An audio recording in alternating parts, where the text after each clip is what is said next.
Last class में हमने basically RDT means recombinant DNA technology का एक बेसिक ओवरव्यू देखा था और ये समझने की कोशिश करी थी कि ये रिकॉम्बिनेंट डीएनए टेक्नोलॉजी होती क्या है।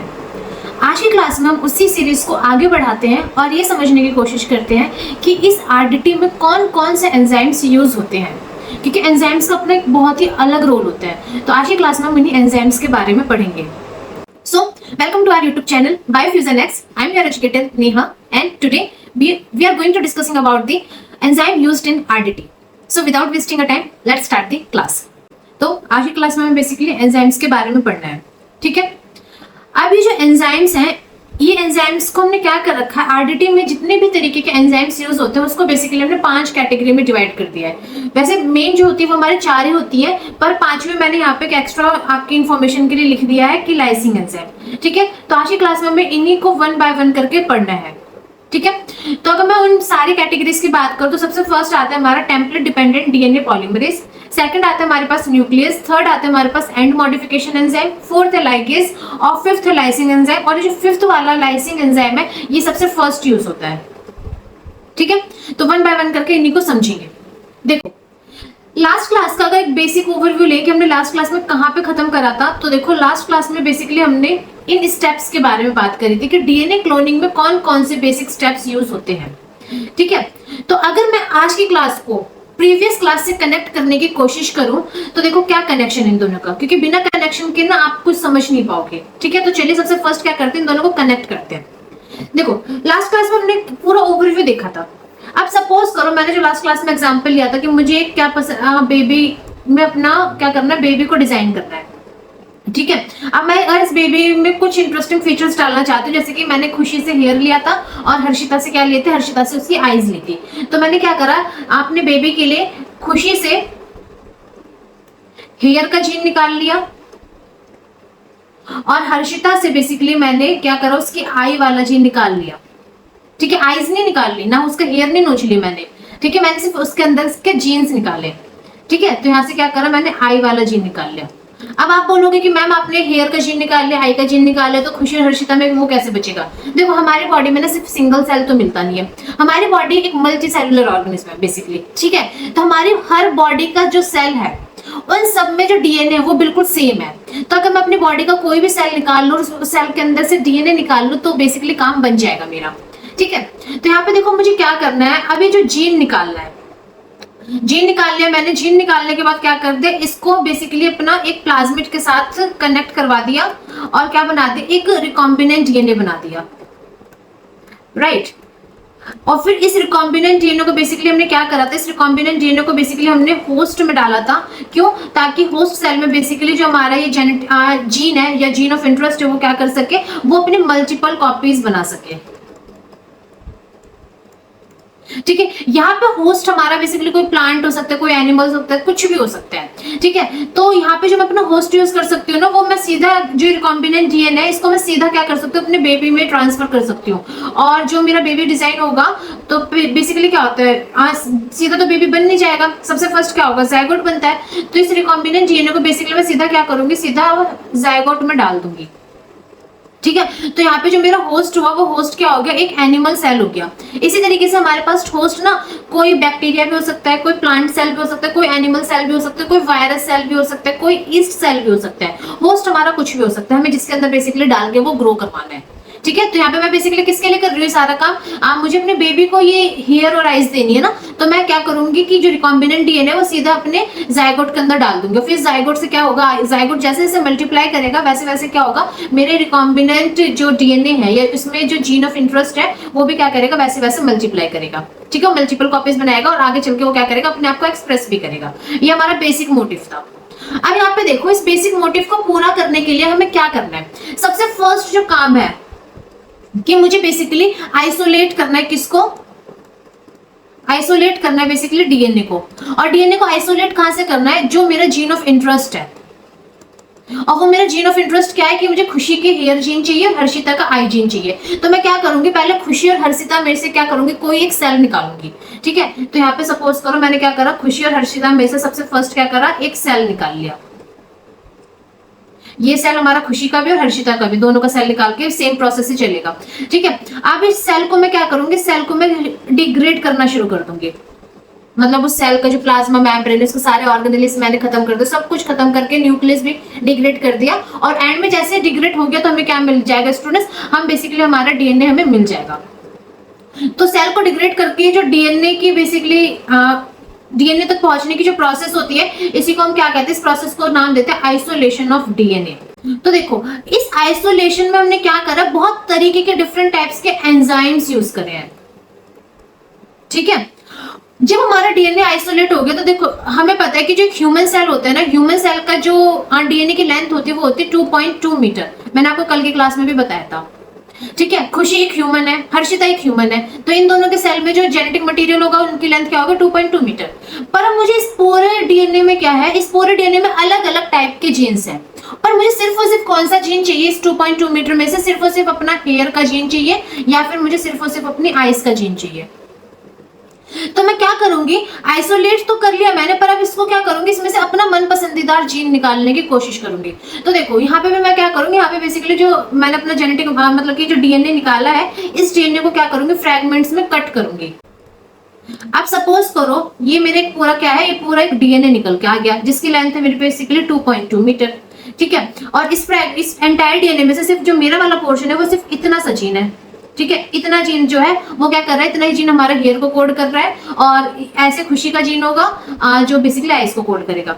तो अब मैं क्या करूंगी, ये जो एंटायर डीएनए है ना, इस एंटायर डीएनए पे क्या करूंगी, कुछ एंजाइम्स का यूज करके, यहाँ पे क्या करूंगी, कुछ एंजाइम्स का यूज करके इसको बेसिकली छोटे छोटे फ्रेगमेंट्स में तोड़ दूंगी। ऐसे क्या हो जाएगा, छोटे छोटे फ्रेगमेंट्स में टूट जाएगा हमारा एंटायर डीएनए। ठीक है, और इसी में क्या होगा, जो हमारा जीन ऑफ इंटरेस्ट है बेसिकली, वो जीन ऑफ इंटरेस्ट भी यहाँ पे क्या हो जाएगा, अलग हो जाएगा। ये मिल गया हमें हमारा gene of interest.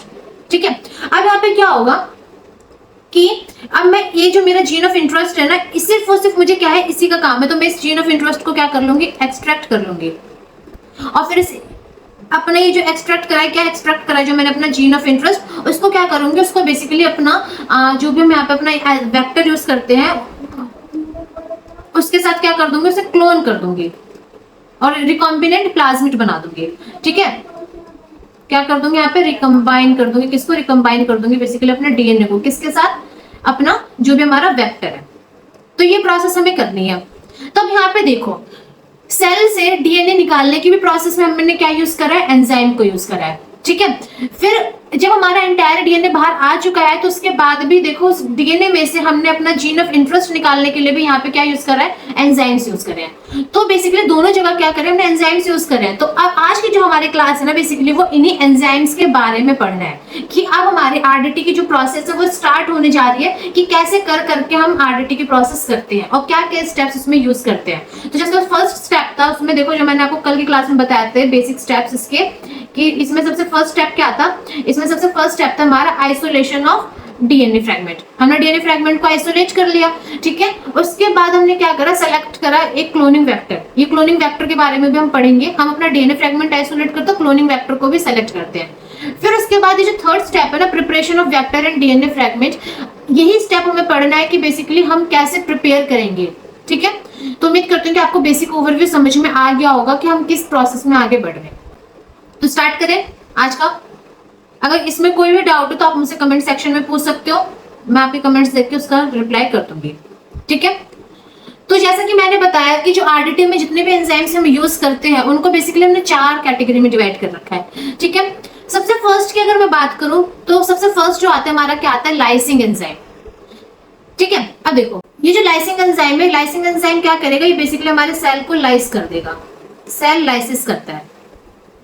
Cell lysis का मतलब कि देखो जो हमारा एक सेल होगा ह्यूमन, मैं यहाँ पे किसकी बात कर रही हूँ, यहाँ पे मैं पूरे सीरीज में सिर्फ और सिर्फ जो हम स्टार्टिंग से एग्जांपल लेके चल रहे हैं उसी की बात करेंगे। ठीक है, सपोज करो यहाँ पे क्या है, खुशी का सेल है। कौन सा है, ह्यूमन है खुशी, तो जैसी बात है इसका जो मैंने क्या करा है, एक सेल निकाल लिया है खुशी का। इसके अंदर क्या है, यहाँ पे हमारा बेसिकली यहाँ अंदर कहीं हमारा डीएनए प्रेजेंट है। तो सबसे फर्स्ट ये सेल क्या है, भी इंटैक्ट है, तो मुझे क्या करना होगा, सेल का ब्रेक डाउन करना होगा। ठीक है, ब्रेक डाउन करना होगा इस सेल को। तो इस सेल को ब्रेक डाउन करेंगे तब जाके कहीं बाहर जो निकलेगा वो हमारा जेनेटिक मटेरियल बाहर आएगा। ठीक है, तो इस सेल के ब्रेक डाउन में हम जो एंजाइम्स यूज करते हैं उसी को हम क्या कहते हैं, लाइसिंग एंजाइम कहते हैं। अब देखो इस सेल की ब्रेकडाउन में हम कौन कौन से एंजाइम्स यूज करते हैं। तो सबसे फर्स्ट देखो लाइसिंग एंजाइम होता क्या है। Lysing enzyme also known as lysosome और लाइटिक एंजाइम, इसे हम लाइसोजाइम भी कहते हैं, लाइटिक एंजाइम भी कहते हैं, जो कि क्या करता है, जो कि बेसिकली ब्रेक कर देता है क्या, सेल वॉल को of certain bacteria by cleaving the bond in peptidoglycan layer, a component of the bacterial cell wall. This process is called lysis. तो जो लाइटिक एंजाइम्स होते हैं, लाइसिंग एंजाइम्स होते हैं, क्या करते हैं, बैक्टीरिया जो हमारे सेल की सेल वॉल होती है उनको क्या करते हैं, उनको ब्रेक डाउन कर देते हैं। ठीक है। अब देखो ह्यूमन की जो बेसिकली जो हमारे ह्यूमन सेल होता है, ह्यूमन सेल में कोई भी सेल वॉल नहीं होती।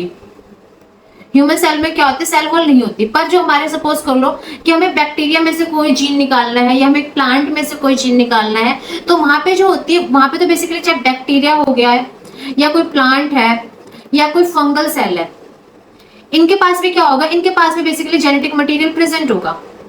राइट।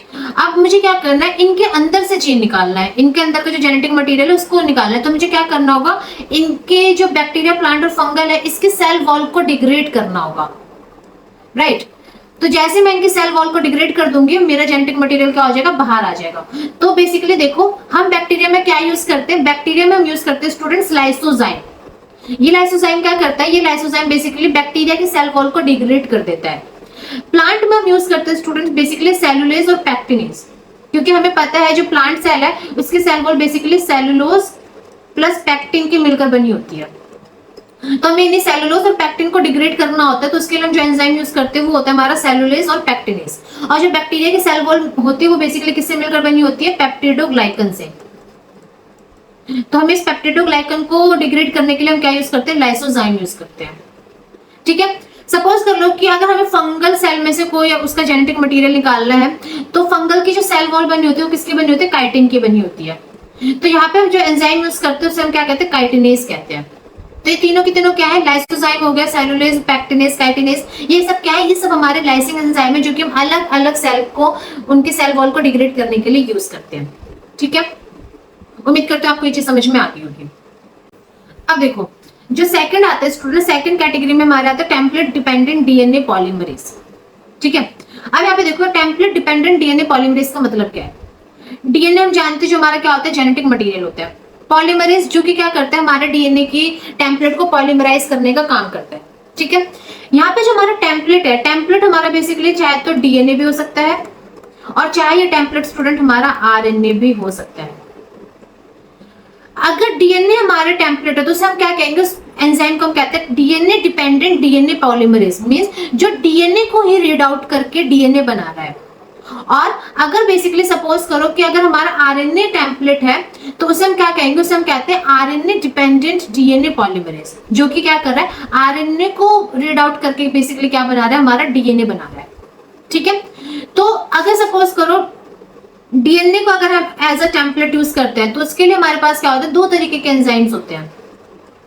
ठीक है। एक होता है स्टूडेंट्स हमारे पास डीएनए पॉलीमरेज 1, दूसरा होता है हमारे पास स्टूडेंट टैग पॉलीमरेज। और अगर हम आरएनए को रीड आउट करके डीएनए बना रहे हैं तो इसके लिए हमारे पास स्टूडेंट जो एंजाइम होता है उसे हम कहते हैं रिवर्स ट्रांसक्रिप्टेज।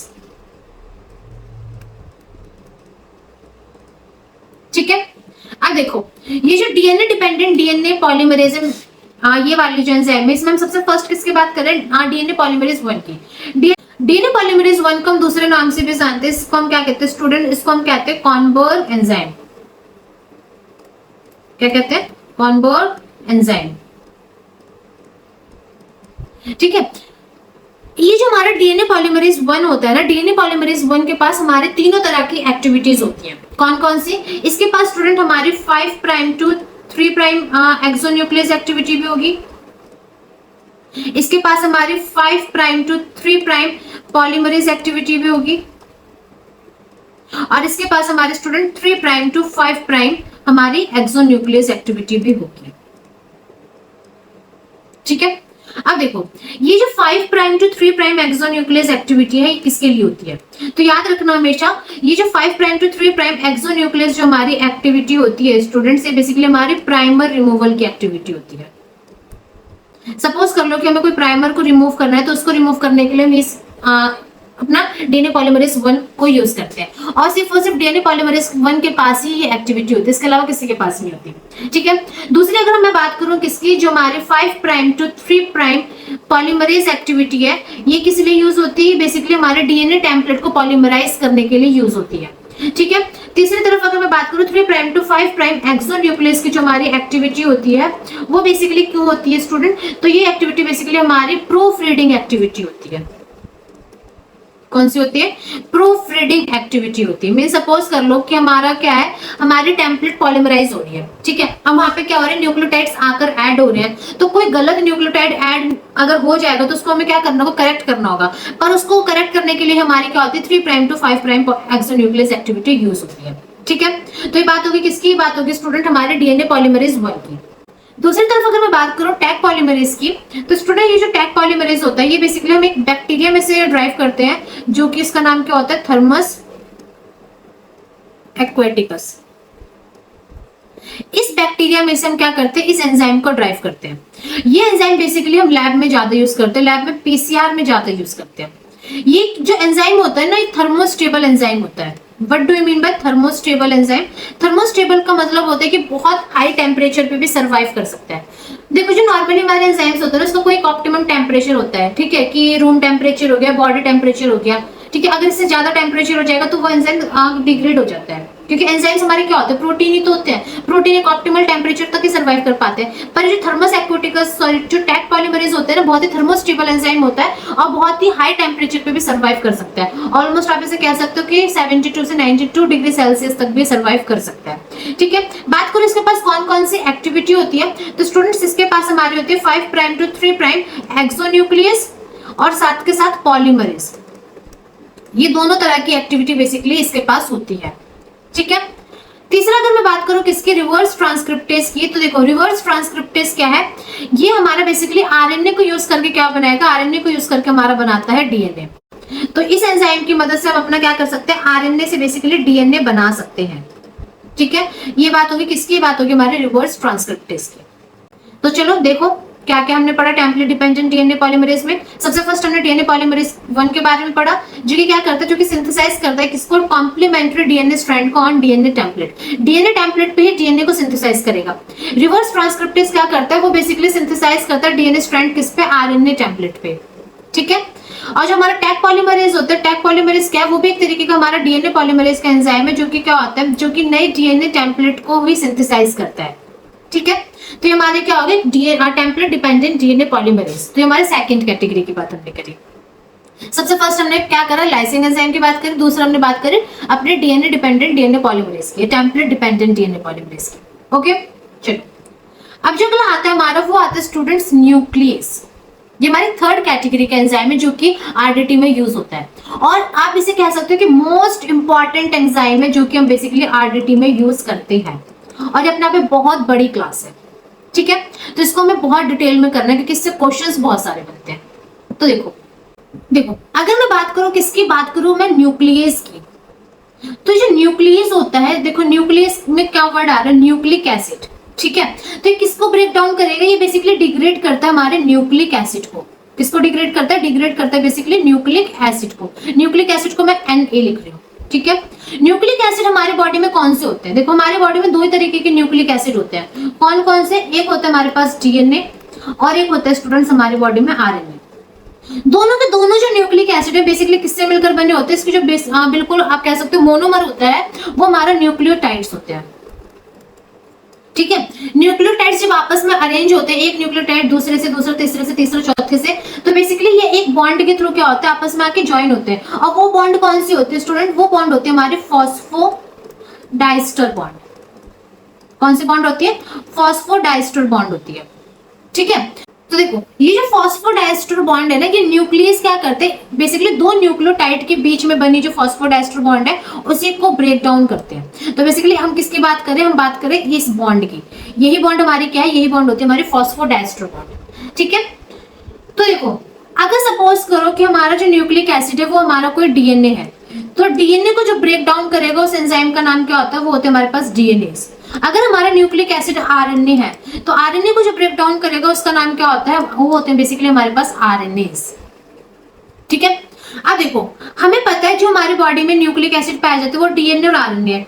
ये बेसिकली जो हमारे डीएनए क्या हो सकते हैं, डीएनए हमारे सिंगल स्ट्रैंडेड भी हो सकते हैं और डबल स्ट्रैंडेड डीएनए भी हो सकते हैं।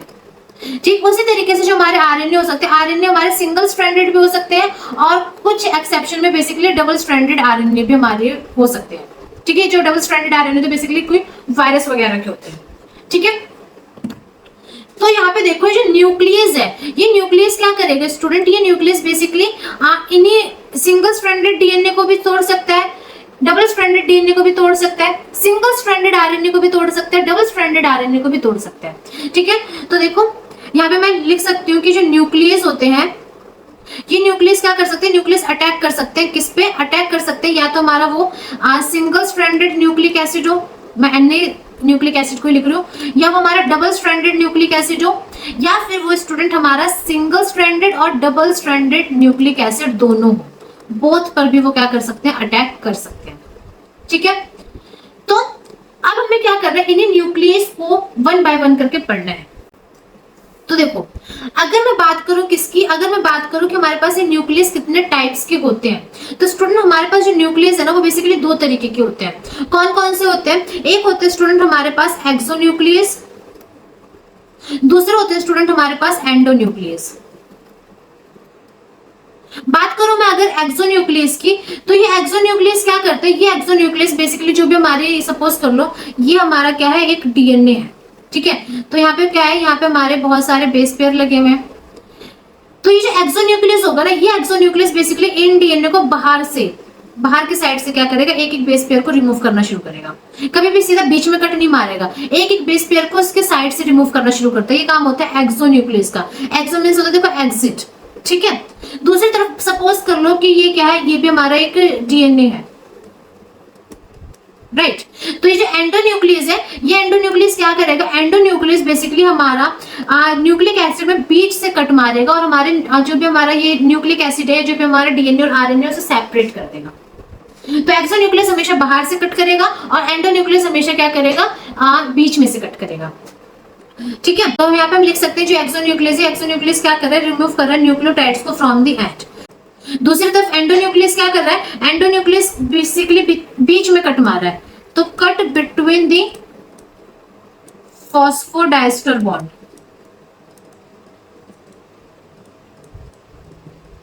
ठीक है, within a nucleic acid. तो यहाँ पे देखो न्यूक्लियस क्या है, nuclease break down nucleic acid by cutting the phosphodiester bond that link nucleotide together. ये न्यूक्लियस क्या करते हैं, न्यूक्लिक एसिड को कट करते हैं और कैसे, उनके बेसिकली फॉस्फोडाइस्टर बॉन्ड को ही तोड़कर। ठीक है, this bond hold the DNA और आरएनए। ये जो बॉन्ड है फॉस्फोडाइस्टर बॉन्ड, ये हमारे डीएनए में भी प्रेजेंट होती है और आरएनए में भी प्रेजेंट होती है।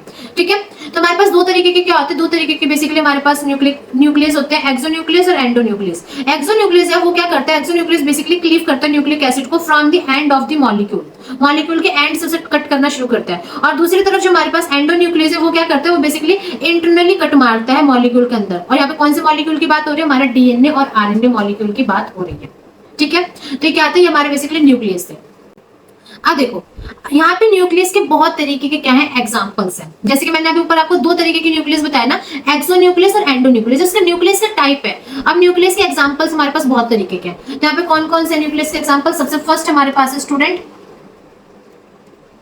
इसमें से क्वेश्चन बहुत बनते हैं, मग बीन न्यूक्लियस। दूसरा स्टूडेंट हमारे पास S1 न्यूक्लियस। तीसरा हमारे पास आरएनएस ए, फोर्थ हमारे पास आरएनए एच, और फिफ्थ हमारे पास रेस्ट्रिक्शन एंडोन्यूक्लियस। तो ये क्या है, ये हमारे पास स्टूडेंट बेसिकली न्यूक्लियस के एग्जांपल है। और इन न्यूक्लियस के एग्जांपल में जो हमारा सबसे फिफ्थ एग्जांपल है कौन सा, रेस्ट्रिक्शन एंडोन्यूक्लियस। ये बहुत इंपॉर्टेंट है, जितने मर्जी उतने चांस सितारे इसके ऊपर लगा लो, और इसी को हमें बहुत डिटेल में पढ़ना है। ठीक है, तो सबसे फर्स्ट हम क्या करेंगे, इन चारों के बारे में एक बेसिक ओवरव्यू लेंगे कि ये चारों है क्या, और उसके बाद हम इसे क्या करेंगे, रेस्ट्रिक्शन एंडोन्यूक्लियस को बहुत डिटेल में कवर करेंगे। ठीक है, तो चलिए, तो सबसे फर्स्ट हम बात करते हैं किसके बारे में, सबसे फर्स्ट बात करते हैं मग बीन न्यूक्लियस के बारे में। तो देखो ये मग बीन न्यूक्लियस क्या है, एक्सोन्यूक्लियस है या एंडोन्यूक्लियस है, क्योंकि न्यूक्लियस के दो टाइप है। तो ऑलवेज रिमेंबर ये हमारा क्या है स्टूडेंट, ये हमारा एंडोन्यूक्लियस है। ठीक है, ये क्या करता है, जैसे कि मैंने आपको बताया कि जो न्यूक्लियस है वो सिंगल स्ट्रैंडेड पे भी कट मार सकता है, डबल स्ट्रैंडेड पे भी कट मार सकता है। तो ये बेसिकली हमारा क्या करता है, ये हमारा सिंगल स्ट्रैंडेड आरएनए और सिंगल स्ट्रैंडेड डीएनए को कट करता है, डबल स्ट्रैंडेड को कट नहीं करता। ठीक है, बात करो ये हमें मिलता कहाँ है, तो बेसिकली हमने ये जो मग बीन न्यूक्लियस है प्यूरिफाई कर रखा है, कहाँ से, मग बीन स्प्राउट से। ठीक है, और इसको क्या है, इसको अपनी एक्टिविटी के लिए किसकी रिक्वायरमेंट होती है, इसको अपनी एक्टिविटी के लिए जिंक आयन की रिक्वायरमेंट होती है, जो कि क्या करता है यहाँ पे एज अ को फैक्टर काम करता है। तो यहाँ पे मग बीन न्यूक्लियस क्या है, एक एंडो न्यूक्लियस है जो कि सिंगल स्ट्रैंडेड न्यूक्लिक एसिड पे कट कर सकते हैं, चाहे वो हमारा डीएनए हो चाहे वो हमारा आरएनए हो। इसे हमने बेसिकली मग बीन स्प्राउट से प्यूरिफाई करा हुआ है, और ये क्या है, एक तरीके का हमारा जिंक आयन का एज अ को फैक्टर यूज करता है। ठीक है, दूसरी तरफ अगर मैं बात करूं किसकी, S1 न्यूक्लियस की, तो ये S1 न्यूक्लियस भी क्या है स्टूडेंट, ये भी हमारा एक तरीके का एंडो न्यूक्लियस है। अगर मैं बात करूं कि मैंने इसे प्यूरिफाई कहां से करा हुआ है, मैंने नहीं, मतलब साइंटिस्ट ने इसे बेसिकली प्यूरिफाई कर रखा है एक aspergillus, which is a type of micro organism. ठीक है, ये क्या कर सकता है, ये कट कर सकता है किसको, ये स्टूडेंट बेसिकली कट कर सकता है हमारे आरएनए को और सिंगल स्ट्रैंडेड डीएनए को, और ये किसको कट नहीं कर सकता, नॉट कट।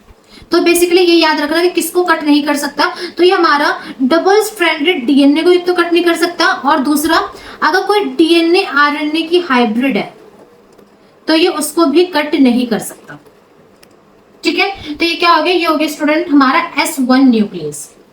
तीसरा मैं बात करूं आरएनएस ए की, तो आरएनएस ए भी क्या है, ये भी हमारे स्टूडेंट एक तरीके का एंडो न्यूक्लियस है। ठीक है, जो कि क्या करते हैं स्टूडेंट, जो कि बेसिकली डाइजेस्ट करते हैं, किसको डाइजेस्ट करते हैं, सिंगल स्ट्रैंडेड आरएनए को। देखो क्योंकि आरएनएस है तो जैसी बात है आरएनए को डाइजेस्ट करेंगे, और आरएनए कौन सा होगा, सिंगल स्ट्रैंडेड होगा। तो बेसिकली क्या करते हैं, डाइजेस्ट करते हैं किसको, सिंगल स्ट्रैंडेड आरएनए को। ठीक है, और डाइजेस्ट कहां से करते हैं, तो बेसिकली ये 3 प्राइम एंड से करते हैं। कौन सा 3 प्राइम एंड, जो हमारा पिरिमिडिन का होगा। ठीक है, ठीक है, ऑलवेज रिमेंबर कि क्या है, ये भी एक तरीके का एंडोन्यूक्लियस है, और आरएनए से तो जैसी बात है आरएनए को डिग्रेड करेंगे, और आरएनए कैसा होगा, हमारा सिंगल स्ट्रैंडेड होगा, और किस साइड से करेंगे, 3 प्राइम एंड पे हमारा कोई पिरिमिडिन रेसिड्यू होना चाहिए। पिरिमिडिन का क्या मतलब है, तो जिनको भी नहीं पता, हमारे पास न्यूक्लिक एसिड में 2 तरीके के होते हैं, एक होता है प्यूरिन और दूसरा होता है स्टूडेंट हमारा पिरिमिडिन। ठीक है, प्यूरिन पिरिमिडिन, जो प्यूरिन होता है उसमें 2 एग्जांपल आते हैं, ए और जी, पिरिमिडिन में आते हैं सी और टी। ए से एडेनिन, जी से ग्वानिन, सी से साइटोसिन और टी से थायमिन, और इसी में एक यूरासिल भी आता है। ठीक है, जो कि सिर्फ और सिर्फ आरएनए में प्रेजेंट होता है।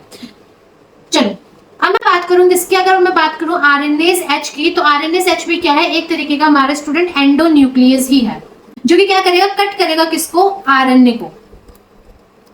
और कहां पे कट करेगा, बेसिकली कट करेगा आरएनए को at the DNA RNA hybrid, DNA RNA hybrid पे कट करेगा। ठीक है, एंडोन्यूक्लियस आरएनए को डीएनए आरएनए हाइब्रिड पे ही कट करेगा, और ये वाला सिर्फ और सिर्फ सिंगल स्ट्रैंडेड आरएनए को कट कर रहा था, और जो नहीं कर रहा था डीएनए आरएनए हाइब्रिड पे वो था हमारा S1 S1 न्यूक्लियस। ठीक है, और ये जो है हमारा आरएनएस एच है वो किसको कट नहीं करेगा, तो ये जो आरएनएस एच है ऑलवेज रिमेंबर ये कट नहीं करेगा हमारा सिंगल स्ट्रैंडेड और डबल स्ट्रैंडेड डीएनए को। जैसी बात है डीएनए चाहे हमारा सिंगल स्ट्रैंडेड हो चाहे वो डबल स्ट्रैंडेड हो, उसको कट करेगा ही नहीं क्योंकि वो आरएनएस है।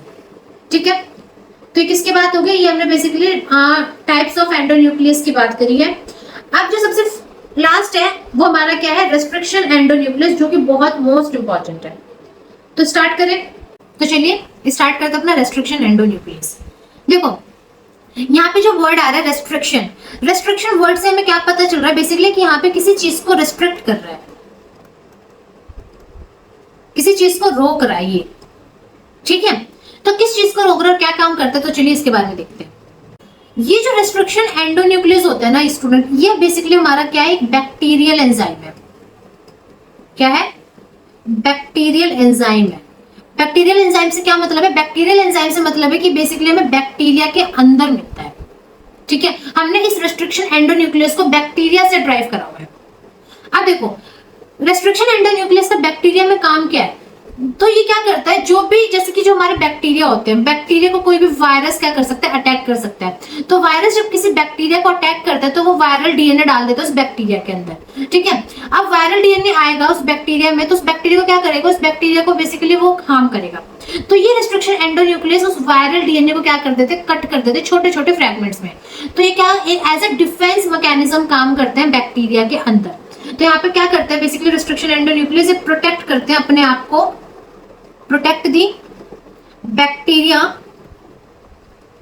From the foreign DNA. कोई भी फॉरेन डीएनए अगर बैक्टीरिया के अंदर आता है तो उससे क्या करते हैं, प्रोटेक्शन प्रोवाइड करते हैं ये रिस्ट्रिक्शन एंडोन्यूक्लियस। ठीक है, अब देखो ये जो रिस्ट्रिक्शन एंडोन्यूक्लियस है ये कट किसको करेंगे, डीएनए को कट करेंगे, आरएनए को कट करेंगे, दोनों को कट करेंगे। तो ऑलवेज रिमेंबर ये जो कट करते हैं वो हमारा सिर्फ और सिर्फ डबल स्ट्रैंडेड डीएनए को ही कट करते हैं, ना तो सिंगल स्ट्रैंडेड डीएनए होगा, ना सिंगल स्ट्रैंडेड आरएनए होगा, ना डबल स्ट्रैंडेड आरएनए होगा। सिर्फ और सिर्फ कट करेंगे डबल स्ट्रैंडेड डीएनए को, और इसको कट करने के बाद छोटे छोटे फ्रेगमेंट्स में तोड़ देते हैं। अब देखो ये जो कटिंग करते हैं, जैसे कि सपोज कर लो यहाँ पे क्या है, यहाँ पे हमारा ये डबल स्ट्रैंडेड डीएनए है। डबल स्ट्रैंडेड डीएनए में हमारे क्या है, हमारे बहुत सारे बेस पेयर है। ठीक है, यहाँ पे बेस पेयर जैसे कि GATC ये सारे क्या है हमारे बेस पेयर्स होते हैं। तो ये क्या करते हैं रिस्ट्रिक्शन एंडोन्यूक्लियस, पहले पूरे एंटायर डीएनए को इंस्पेक्ट करते हैं, देखते हैं, और कुछ स्पेशल साइट पे जाके क्या करते हैं, कुछ स्पेशल साइट पे जाके कट लगाते हैं। और उन स्पेशल साइट को हम क्या कहते हैं, उन स्पेशल साइट को हम कहते हैं रिकॉग्निशन साइट। तो ये रिकॉग्निशन साइट क्या है, ये बेसिकली कुछ स्पेसिफिक साइट है, किस पे, हमारे डीएनए पे। तो it is a specific site, किस पे, ऑन द डीएनए मॉलिक्यूल। ठीक है, सो यहां पे देखो रिस्ट्रिक्शन एंडोन्यूक्लियस को हम क्या कहते हैं, रिस्ट्रिक्शन एंडोन्यूक्लियस को स्टूडेंट्स हम मॉलिक्यूलर सीजर या मॉलिक्यूलर नाइफ भी कहते हैं। क्यों, क्योंकि ये हमारे बेसिकली जो हमारा डीएनए मॉलिक्यूल है उसको छोटे छोटे टुकड़ों में काट रहे हैं। Restriction enzyme belong to a larger class of enzyme called the endonuclease. यहाँ पे जो रिस्ट्रिक्शन एंजाइम्स है वो किस क्लास से बिलोंग कर रहे हैं, हमारे एंडोन्यूक्लियस क्लास से बिलोंग कर रहे हैं, ना कि एक्सोन्यूक्लियस। ठीक है, तो जैसी बात है एंडोन्यूक्लियस है तो हमारे इसको जो भी हमारा मॉलिक्यूल है बीच में से कट आउट करेंगे। इसको हम क्या करते हैं, इसको बहुत ज्यादा यूज करते हैं अपना रिकॉम्बिनेंट डीएनए टेक्नोलॉजी में। ठीक है, और ये क्या करते हैं, जो स्पेसिफिक डीएनए सीक्वेंस को ये क्लीव करता है ना, वो 4 to 8 न्यूक्लियोटाइड का ही होना चाहिए। मींस ये ज्यादा बड़े सीक्वेंस को क्लीव नहीं करेगा, ये सिर्फ और सिर्फ 4 to 8 बेस पेयर के सीक्वेंस को क्या करता है, क्लीव करता है। ठीक है, और ये बेसिकली हमें कहां से ऑब्टेन होते हैं, हमें ऑब्टेन होते हैं बेसिकली हमें बैक्टीरिया से। अब यहाँ पे देखो जो मैंने आपको क्या बताया था, रिकॉग्निशन साइट मैंने आपको बताया था कि क्या कर रहा है, किसी स्पेसिफिक रिकॉग्निशन साइट को ये क्या कर रहे हैं, रीड आउट करके उसी को क्लीव कर रहे हैं। तो बेसिकली रिकॉग्निशन साइट होती है, जो रिकॉग्निशन साइट होती है ना, कुछ स्पेसिफिक साइट्स होती हैं। क्या होते हैं, कुछ स्पेसिफिक साइट होती है। किस पे स्पेसिफिक साइट होती है, बेसिकली हमारे डीएनए पे। ठीक है, और अगर मैं बात करूं इन स्पेसिफिक साइट की तो कितने लेंथ में होंगी, ये ज्यादा बड़ी नहीं होती, ऑलमोस्ट 4 to 8 बेस पेयर से ज्यादा लंबी नहीं होती है साइट्स। जैसे सपोज करो कि ये क्या है, ये मेरा एक डीएनए है। ठीक है, यहाँ पे GATC और G। ठीक, उसी तरीके से यहाँ पे G की जगह क्या आ जाएगा, CTAGCTAGCC। ठीक है, यहाँ पे सपोज करो कोई एक रेस्ट्रिक्शन एंजाइम आया, दिस इज, और ये क्या करता है, ये सिर्फ और सिर्फ कहाँ पे कट लगाता है, ये कट लगाता है हमारी CGATC। सिर्फ यही स्पेसिफिक सीक्वेंस ढूंढता है, और यही स्पेसिफिक सीक्वेंस ढूंढने के बाद वहां पे क्या करते हैं, कट लगाता है। तो ये रिस्ट्रिक्शन जो एंजाइम है, ये रिस्ट्रिक्शन एंजाइम क्या करेगा, इस पूरे डीएनए को इंस्पेक्ट करेगा, पहले देखेगा। अब इस पूरे डीएनए पे जहां पे इसको ये वाली स्पेसिफिक साइट मिल गई, ये वहां पे क्या कर देगा, कट मार देगा। तो सपोज करो इसने पूरे डीएनए को क्या करा, इंस्पेक्ट करो, तो यहाँ पे देखो, यहाँ पे मिल गई CGATC। तो ये क्या है स्टूडेंट, ये हमारी क्या होगी, इसकी रिकॉग्निशन साइट होगी। ठीक है, तो यहां से लेकर यहां तक की क्या है, स्पेसिफिक हमारी रिकॉग्निशन साइट है। ठीक है, तो वही होती है कि कुछ स्पेसिफिक साइट होती है किस पे, डीएनए पे, जो ज्यादा लंबी नहीं होती, 4 to 8 बेस पेयर्स के साइट होती है। ऑलवेज रिमेंबर इनका जो नेचर होता है इन साइट का, वो कैसा होना चाहिए, वो पैलिंड्रोमिक होना चाहिए। पैलिंड्रोमिक का मतलब क्या होता है कि जैसे कि हमें पता है ये जो हमारा डीएनए होता है, एक साइड इसकी 5 प्राइम होती है, एक साइड इसकी 3 प्राइम होती है, और अपोजिट वाले पे क्या होता है, अपोजिट होता है, ये वाली 5 हो जाएगी और ये वाली 3 हो जाएगी। तो पैलिंड्रोमिक का मतलब यहाँ पे सिंपल सा ये है स्टूडेंट कि अगर मैं 5 प्राइम से 3 प्राइम की तरफ रीड आउट कर रही हूँ, या वापस से 3 प्राइम से 5 प्राइम की तरफ रीड आउट कर रही हूँ, तो जो भी हमारी ये रिकॉग्निशन साइट होगी ना, वो बिल्कुल सेम एग्जैक्ट होनी चाहिए। जैसे यहाँ पे आप एग्जांपल लिख सकते हो, ये वाला एग्जांपल देखो, जैसे यहाँ पे आप एग्जांपल देख सकते हो, ये एंड मैडम डीएनए, तो यहाँ पे देखो and madam DNA, A and D, ये से 5 प्राइम मानो और इसे 3 प्राइम मानो, और नीचे वाले को यहाँ पे 5 प्राइम मान लो और इसे 3 प्राइम मान लो। ठीक है, तो अगर मैं 5 प्राइम से रीड आउट करना शुरू करूँ तो पहले ए आ रहा है, फिर एन आ रहा है, फिर डी आ रहा है। वैसे अगर मैं 3 प्राइम से भी रीड आउट करना शुरू करूँ तो पहले ए आ रहा है, फिर एन आ रहा है, फिर डी आ रहा है। फिर मैडम में भी ऐसा हो रहा है, M A D A M, चाहे मैं इस साइड से रीड आउट करूँ मैडम को, चाहे मैं इस साइड से रीड आउट करूँ, स्पेलिंग बिल्कुल सेम है। तो पैलिंड्रोमिक सीक्वेंस भी ऐसे सीक्वेंस होते हैं, चाहे वो आप उसे किसी भी साइड से रीड आउट करना शुरू करो, वो उसका जो सीक्वेंस होगा वो बिल्कुल सेम होगा। तो ये क्या होता है, हमारे रिकॉग्निशन साइट की ये पहचान होती है। ठीक है, स्पेसिफिक डीएनए सीक्वेंस होते हैं, 4 to 8 बेस पेयर्स होते हैं, नेचर इनका पैलिंड्रोमिक होता है, और पैलिंड्रोमिक का मतलब मैंने आपको समझा दिया। अब बात करते हैं इससे रिलेटेड कुछ डिस्कवरीज की, कि बेसिकली जो हमारे ये रेस्ट्रिक्शन एंडोन्यूक्लियस है ये डिस्कवर कब हुए। तो देखो, अगर मैं बात करूं नॉमेनक्लेचर वाले पे भी हम बात करेंगे, बट उससे पहले एक छोटा सा टॉपिक है हमारा डिस्कवरी। सो बात करते हैं किसकी, बात करते हैं डिस्कवरी की। तो जो सबसे फर्स्ट आप कह सकते हो, फर्स्ट आपका रेस्ट्रिक्शन एंडोन्यूक्लियस फाइंड आउट करा गया था। मैं रेस्ट्रिक्शन एंडोन्यूक्लियस को आर ई लिख रही हूँ अब, ठीक है। वो कौन सा था, वो था स्टूडेंट आपका हिंद सेकंड। ये आपका एक टाइप का रेस्ट्रिक्शन एंडोन्यूक्लियस जो सबसे फर्स्ट फाइंड आउट करा गया था। और इसको जिस साइंटिस्ट ने फाइंड आउट करा था, उन साइंटिस्ट का नाम था हैमिल्टन। ठीक है, इन हैमिल्टन ने क्या करा था, इसको सबसे फर्स्ट फाइंड आउट करा था। फिर इसके बाद जैसे हमारा हिंद सेकंड फाइंड आउट हुआ, इसके बाद हमारे सेकंड रेस्ट्रिक्शन एंडोन्यूक्लियस है वो हमारा इको R1, ये फाइंड आउट हुआ। ठीक है, इसको फाइंड आउट करने वाले साइंटिस्ट का नाम था स्टैनले बोहेन और हर्बर्ट। ठीक है, तो ये तो क्या था, इसको फाइंड आउट करा गया, मतलब इसको फर्स्ट निकाला गया। पर इसको निकालने से पहले किसी ने खोजा भी तो होगा। ये जो फर्स्ट एंडोन्यूक्लियस डिस्कवर हुआ था, मतलब ये निकला है, सेकंड भी निकाला गया है, पर जो सबसे फर्स्ट डिस्कवरी हुई थी उन्होंने सिर्फ एंडोन्यूक्लियस के बारे में बताया था कि हाँ कुछ ऐसा एग्जिस्ट करता है। मींस उन्होंने सिर्फ और सिर्फ क्या दिया था, उन्होंने सिर्फ और सिर्फ स्टूडेंट आपको पोस्टुलेट दिया था।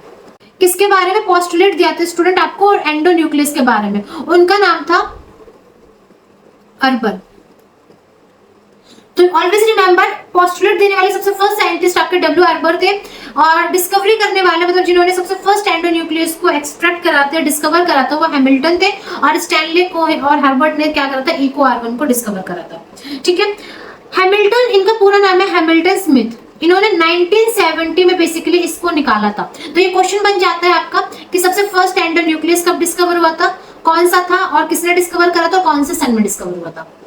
ठीक है, चल अब मैं बात कर लूं अगर नॉमेनक्लेचर की, कि हम इस रेस्ट्रिक्शन एंडोन्यूक्लियस को ऐसे अतरंगी तरंगी से नाम क्यों दे रहे हैं, ये हिंद सेकंड, इको R1, तो इसका नॉमेनक्लेचर कैसे हुआ है। तो देखो, अगर मैं आपको इससे समझाना चाहूँ, यहाँ पे मैं एक एग्जांपल लिख रही हूँ, इको R1।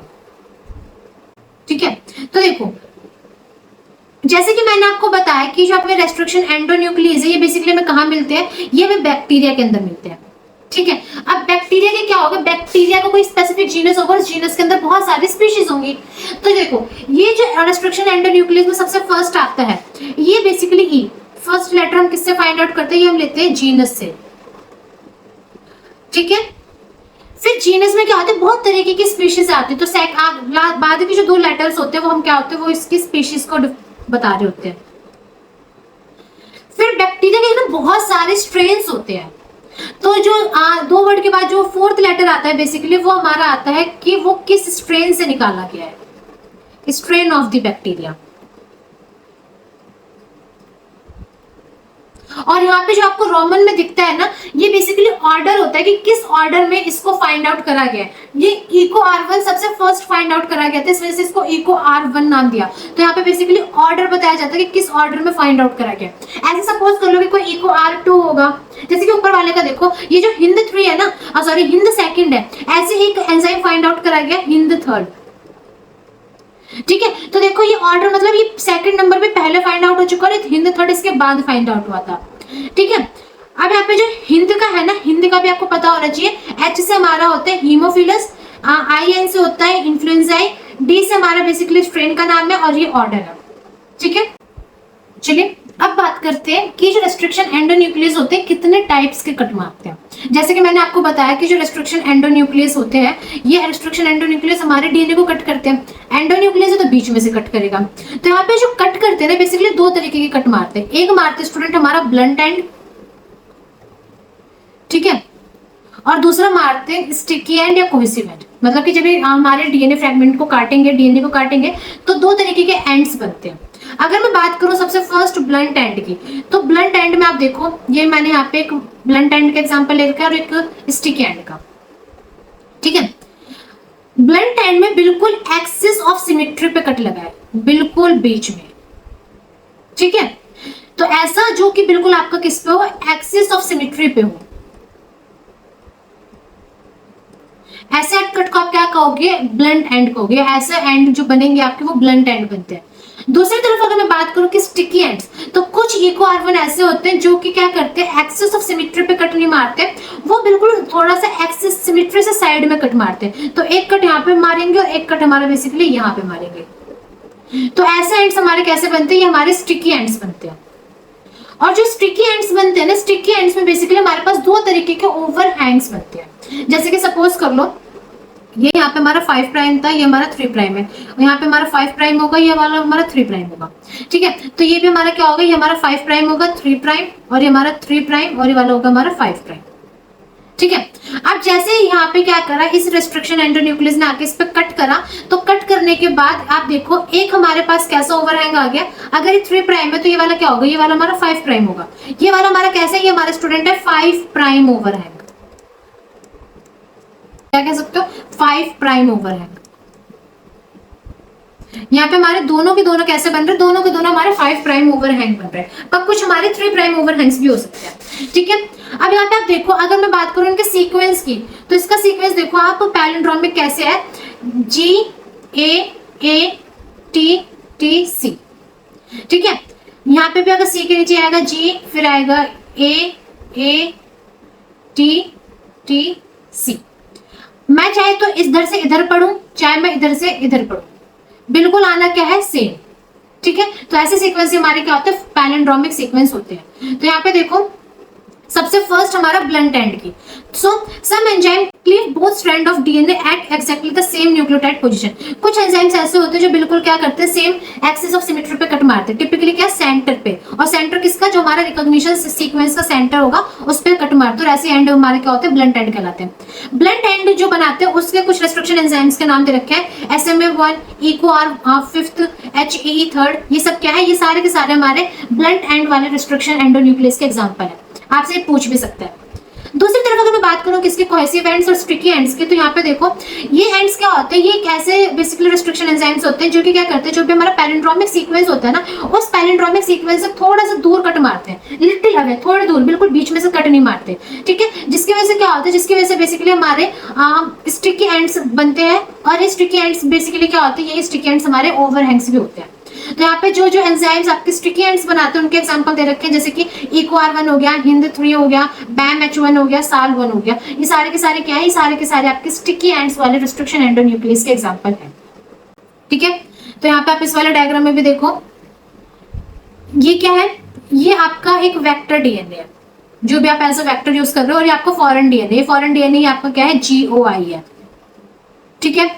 अब यहाँ पे आपने क्या करा, यहाँ पे ये जो मैकेनिज्म है ये आपके स्टिकी एंड का है, तो यहाँ पे आपने क्या करा, EcoR1 से क्या करा, अपने फॉरेन डीएनए को और वेक्टर डीएनए को दोनों को सेम रेस्ट्रिक्शन एंजाइम से क्या करवाया, क्लीव करवाया।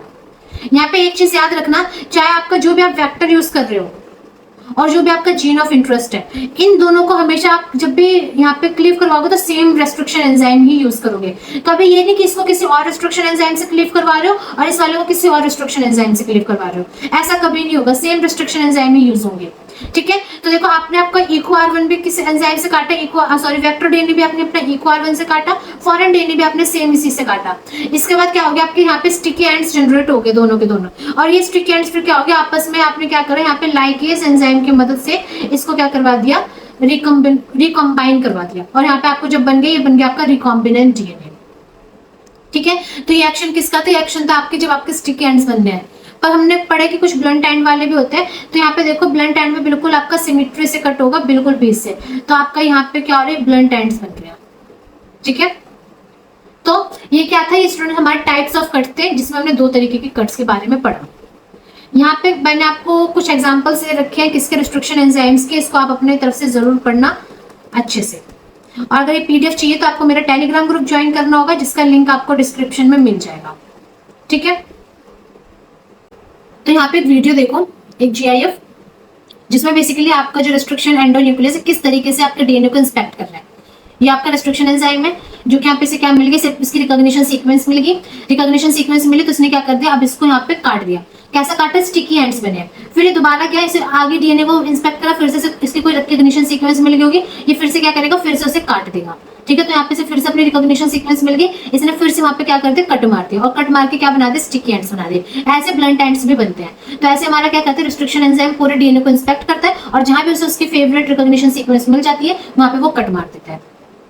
ठीक है, चलिए, तो यहाँ पे अब हमारे क्वेश्चन है कि why a bacterial cell producing a restriction enzyme does not cut its own DNA even though it contain many recognition site for that restriction enzyme। मतलब हमें पता है कि हमने इस रिस्ट्रिक्शन एंजाइम्स को कहां से ड्राइव करा है, इसको बेसिकली हमने बैक्टीरिया से ड्राइव करा है। कहां से, बैक्टीरियल सेल से ड्राइव करा है। हमें पता है कि बैक्टीरियल सेल का जो डीएनए होगा या उसका जो जेनेटिक मटेरियल होगा, उस जेनेटिक मटेरियल में बहुत सारी ऐसी रिकॉग्निशन साइट्स होंगी जो कि उस रिस्ट्रिक्शन एंजाइम के थ्रू क्लीव करी जा रही होगी। जैसे सपोज करो कि EcoR1 है, इस EcoR1 की जो रिकॉग्निशन साइट होती है वो होती है GAATTC। ये रिकॉग्निशन साइट बैक्टीरियल डीएनए में भी होगी, राइट। तो ये जो EcoR1 है, ये इस बैक्टीरियल डीएनए को क्यों नहीं क्लीव कर पा रहा, ये सिर्फ और सिर्फ बाहर के डीएनए को ही क्लीव क्यों कर रहा है, फॉरेन डीएनए क्यों क्लीव कर रहा है, क्योंकि जैसी बात है बैक्टीरिया के अंदर ये एंजाइम्स मिल रहे हैं, तो उस बैक्टीरियल डीएनए को क्यों नहीं क्लीव कर रहे हैं। तो इसका जो है आपका आंसर होता है ना इस क्वेश्चन का, वो होता है आपका रेस्ट्रिक्शन मॉडिफिकेशन सिस्टम। अब ये रिस्ट्रिक्शन मॉडिफिकेशन सिस्टम क्या होता है, तो देखो, जैसे कि हमें पता है कि जो रिस्ट्रिक्शन एंजाइम्स होते हैं, रिस्ट्रिक्शन एंजाइम्स हमें कहाँ मिलते हैं, बैक्टीरिया के अंदर मिलते हैं। ठीक है, बैक्टीरिया क्या करते हैं, इन रिस्ट्रिक्शन एंजाइम्स को अपने अंदर बनाता है। तो जब वो इन रिस्ट्रिक्शन एंजाइम्स को अपने अंदर बना रहा होता है ना, तो इसी के साथ कुछ और भी एंजाइम्स बना रहा होता है, जो कि क्या करते हैं, वो बैक्टीरिया की जेनेटिक मटेरियल को मॉडिफाई कर देते हैं। मीन्स ये जो बैक्टीरिया होता है, ये बैक्टीरिया क्या करता है, ये अपना जेनेटिक मटेरियल मॉडिफाई कर लेता है। तो ये क्या करता है, बेसिकली मॉडिफाई कर देता है अपना जेनेटिक मटेरियल। और ये जेनेटिक मटेरियल मॉडिफाई कैसे करता है, ये जेनेटिक मटेरियल बेसिकली मॉडिफाई करता है मिथाइल ग्रुप को ऐड कर। ये क्या करते हैं, अपने जेनेटिक मटेरियल पे मिथाइल ग्रुप ऐड कर देगा। अब जाहिर सी बात है, अपने जेनेटिक मटेरियल पे मिथाइल ग्रुप ऐड कर रहा है, तो जाहिर सी बात है जो फॉरेन डीएनए है उसी को कट कर पाएगा, क्योंकि इसका जेनेटिक मटेरियल तो मॉडिफाई हो चुका है। ठीक है, तो देखो ये करता कैसे है। तो देखो, जब भी bacteria basically restriction modification enzymes को बना रहा होता है, तो उसी के साथ साथ क्या करते हैं, कुछ रेस्ट्रिक्शन मॉडिफाई एंजाइम्स को भी बना रहा होता है। तो एक तरफ क्या कर रहा है, एक तरफ ये बैक्टीरिया प्रोड्यूस कर रहा है किसको, रेस्ट्रिक्शन एंजाइम्स को, जो हम कहते हैं RE। दूसरी तरफ ये क्या करता है, इन्हें रेस्ट्रिक्शन मॉडिफाइंग एंजाइम्स को भी प्रोड्यूस करता है, इनको भी प्रोड्यूस कर रहा होता है। जैसे सपोज करो कि यहाँ पे अगर मैं एक एग्जांपल से आपको समझाऊं, तो यहाँ पे हमारे पास क्या है, एक EcoR1 है, जो कि क्या एक तरीके का रिस्ट्रिक्शन एंजाइम है। ये रिस्ट्रिक्शन एंजाइम कहाँ बना है, बैक्टीरिया के अंदर बना है। तो ये रिस्ट्रिक्शन एंजाइम जो है ना, इसी के कह सकते हो पैरेलल में ये रिस्ट्रिक्शन मॉडिफिकेशन एंजाइम भी प्रोड्यूस करेगा, जो कि हमारा क्या होगा, EcoR1 मिथाइलेज। ठीक है, तो जैसे कि हमें पता है कि EcoR1 की जो रिस्ट्रिक्शन साइट होती है वो कौन कौन सी होती है। EcoR1 की रिस्ट्रिक्शन साइट है हमारे पास GAATTC। तो ये जो बैक्टीरिया के अंदर ये अगर ये सीक्वेंस मिल गया, तो ये जो EcoR1 मिथाइलेज है ना, ये क्या करेगा, ये EcoR1 मिथाइलेज बेसिकली इस सीक्वेंस के सेकंड एडेनिन पे, इस वाले एडेनिन पे बेसिकली एक मिथाइल ग्रुप ऐड कर देगा। ठीक है, तो ये क्या होता है स्टूडेंट, यही होता है हमारा रेस्ट्रिक्शन मॉडिफाइंग एंजाइम या रिस्ट्रिक्शन मॉडिफिकेशन सिस्टम। तो इसमें देखो बेसिकली हमने क्या पढ़ा, रिस्ट्रिक्शन मॉडिफिकेशन सिस्टम में the restriction modification system is a defence system. ये क्या है, एक तरीके का डिफेंस सिस्टम है, जो कि कहाँ मिलता है, बैक्टीरिया के अंदर मिलता है। और जो कि क्या करता है, ये बेसिकली फॉरेन डीएनए से प्रोटेक्शन प्रोवाइड करता है। ठीक है, सो जैसे कोई foreign DNA, when foreign DNA such as viral genome और plasmid enter the bacterial cell, जैसे कोई बाहर से बैक्टीरिया के अंदर कोई बाहर से प्लाज्मिड आ गया, कोई वायरल जीनोम आ गया, तो इसके उस वायरल जीनोम में क्या होगा, उस वायरल जीनोम में कोई मिथाइलेशन तो होगा नहीं, राइट, क्योंकि बैक्टीरिया ने अपने डीएनए के ऊपर मिथाइलेशन करा है। तो ये जो रेस्ट्रिक्शन एंजाइम है क्या करेगा, उस अनमिथाइलेटेड फॉरेन डीएनए को ढूंढ लेगा, पकड़कर उसको क्या कर देगा, उसको क्लीव कर देगा और इसको क्या बना देगा, नॉन फंक्शनल बना देगा। और इसकी वजह से जो हमारा बेसिकली होस्ट का डीएनए, जैसे हमारा जो बैक्टीरिया का डीएनए है, वो क्या कुछ साइट्स पे मिथाइलेटेड था, तो वो रिमेन क्या रहेगा, वो टूटेगा ही नहीं। और इस तरीके से जो बैक्टीरिया है वो अपने आप को वायरल डीएनए के से बचा लेगा और उसे कोई भी डिजीज नहीं होगी, ठीक है। तो इस तरीके से हमारा रेस्ट्रिक्शन मॉडिफिकेशन सिस्टम काम करता है। यहाँ पे एक चीज और याद रखना कि जो रेस्ट्रिक्शन मॉडिफिकेशन सिस्टम है ये बैक्टीरिया अपने कौन कौन से ग्रुप पे करता है। तो यहाँ पे 3 ग्रुप्स मेंशन कर रही हूं मैं कि सबसे first C5 carbon of cytosine, cytosine के C5 कार्बन पे बेसिकली मिथाइल ग्रुप को ऐड करेगा। दूसरा करेगा स्टूडेंट ये N4 amino group of adenine, N4 amino group of adenine वहां पे करेगा। और तीसरा करेगा ये N6 amino group of adenine. तो इन तीनों जगह पे बेसिकली क्या करेगा, ये रेस्ट्रिक्शन एंजाइम मॉडिफाई कर देगा, इन तीनों जगह पे ये CH3 ग्रुप ऐड कर देगा, ठीक है। तो ये किसकी बात होगी, यहाँ पे हमारा खत्म होता है रेस्ट्रिक्शन एंडो न्यूक्लियस और यहाँ पे हम अपना कंप्लीट करते हैं न्यूक्लियस एंजाइम, ठीक है। चलिए अब हमारे पास फोर्थ कैटेगरी में कौन सा आता है, फोर्थ कैटेगरी में हमारे पास आता है स्टूडेंट्स एंड मॉडिफिकेशन एंजाइम्स, ठीक है। एंड मॉडिफिकेशन एंजाइम्स का क्या मतलब है, एंड मॉडिफिकेशन एंजाइम का मतलब है कि ये बेसिकली एंड्स को मॉडिफाई कर रहा है, मॉडिफाई कर रहा है क्या, एंड्स को मॉडिफाई कर रहा है। जैसे सपोज कर लो ये आपका क्या है, ये आपका एक डीएनए है, इस डीएनए के क्या है, ये सारे इसके एंड्स हैं, तो इन एंड को मॉडिफाई करने का काम है हमारा एंड मॉडिफिकेशन एंजाइम्स का होता है, ठीक है। अब देखो ये जो एंड मॉडिफिकेशन एंजाइम्स होते हैं हमारे पास 2 तरीके के हैं, एक है स्टूडेंट हमारे पास एल्कलाइन फॉस्फेटेज और दूसरा है हमारे पास T4 पॉलीन्यूक्लियोटाइड काइनेज।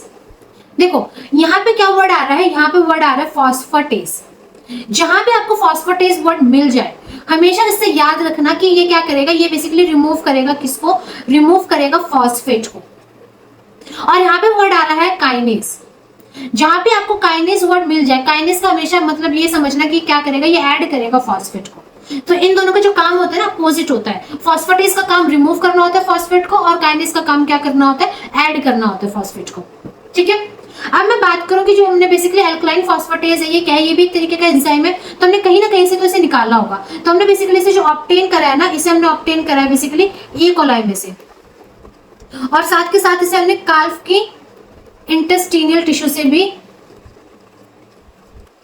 ऑब्टेन करा है, ठीक है। दूसरी तरफ अगर मैं बात करूं T4 की, तो इसको जो हमने ऑब्टेन करा है इसको बेसिकली हमने ई कोलाई से ऑब्टेन करा है, पर वो कैसा ई कोलाई था, वो ऐसा ई कोलाई था कि इस ई कोलाई को किसी वायरस ने टी फाज ने इन्फेक्ट करा हो। तो ई कोलाई इन्फेक्टेड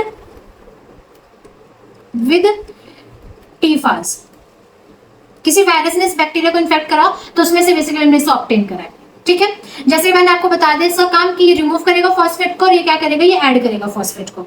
अब देखो ये जो रिमूव कर रहा है फॉस्फेट को, ये फॉस्फेट को रिमूव कहां से करता है, रिमूव करता है 5 प्राइम एंड पे, और ये जो ऐड कर रहा है फॉस्फेट को, ये ऐड कहां कर रहा है, ये ऐड कर रहा है 5 प्राइम एंड पे, किसके, डीएनए की, ठीक है। ये अल्कलाइन फॉस्फेटेज रिमूव क्यों कर रहा है फॉस्फेट को, तो जैसे कि हमें पता है कि हमारा जो डीएनए है ना, डीएनए के पास एक प्रॉपर्टी होती है सेल्फ लाइगेट की, तो हमारा डीएनए आपस में सेल्फ लाइगेट ना हो जाए इस वजह से क्या होता है, ये 5 प्राइम फॉस्फेट को रिमूव कर देता है। अब 5 प्राइम फॉस्फेट रिमूव हो जाएगा तो सेल्फ लाइगेशन होगा ही नहीं, तो यहाँ पे लिख सकते हैं कि क्या करते हैं, प्रिवेंट करता है, किसको प्रिवेंट करता है, सेल्फ लाइगेशन को, ठीक है।